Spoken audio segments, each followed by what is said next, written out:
Hello everyone. So today I am going to talk about yet another interesting topic. In fact, I am going to start with a controversial remark. And what is that? I am going to say, fat does not make you fat.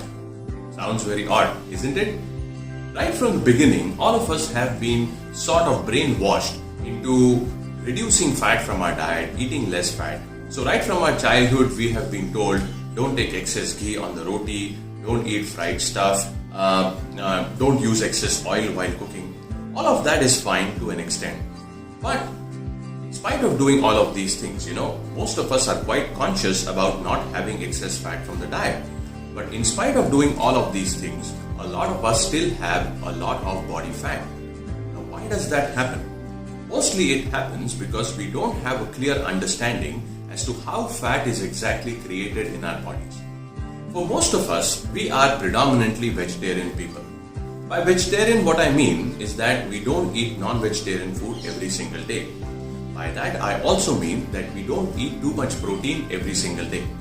If that is the case, then most of the food that we eat ends up being carbohydrates. Now we need to understand how carbohydrates are exactly digested in our body and what exactly happens to them once they enter our body. All carbohydrates, may be simple or may be complex, when they enter our body, they get converted into glucose. Now there is a difference between how fast or how later they get converted into glucose. But eventually all carbohydrates do get converted into glucose. So when carbohydrates get converted into glucose, this is the basic form of energy that our body needs.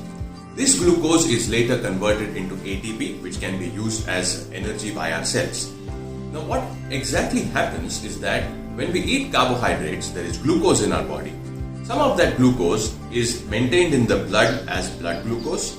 The extra glucose is basically then converted into glycogen and it's stored in our muscles for some later use.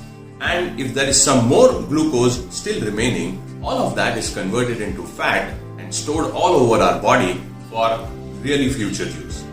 Now what happens is that this future really does not come.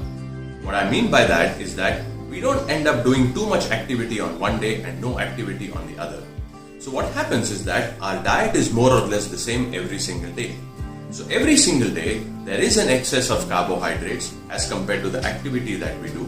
And that is why every single day there is a slight increase in our body fat percentage. Now most of the fat accumulation occurs because we eat more carbohydrates and not so much because we eat more fats. Now an ideal meal setting needs to be in the ratio of 40-30-30. What I mean by that is that 40% of your calorie intake through the day should come through carbohydrates, preferably through complex and what you can say as slow release carbohydrates. 30% of your calorie intake should come from the proteins that you eat, and the remaining 30% should come from healthy fat. Healthy fat means fats that include omega-3 and non-saturated fats. So once you divide your plate in this manner, then automatically you don't eat excess carbohydrates.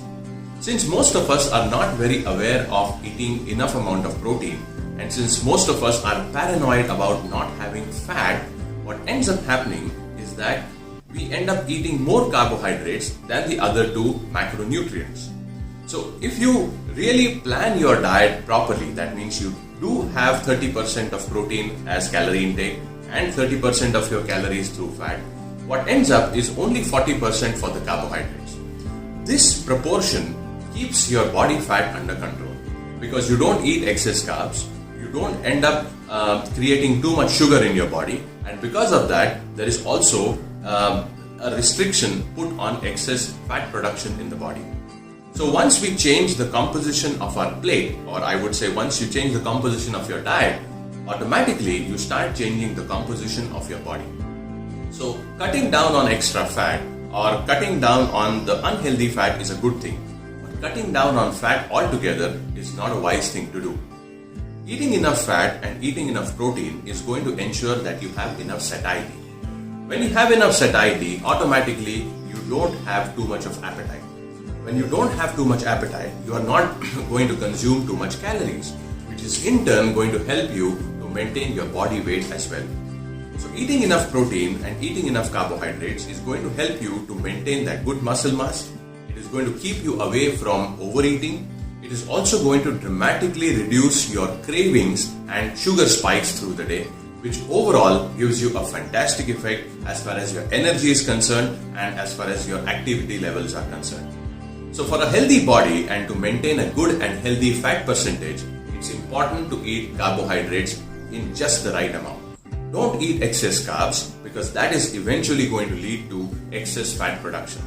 And again, I will end with the same controversial statement that fat does not make you fat. And this time I think you really must have understood. Thank you so much.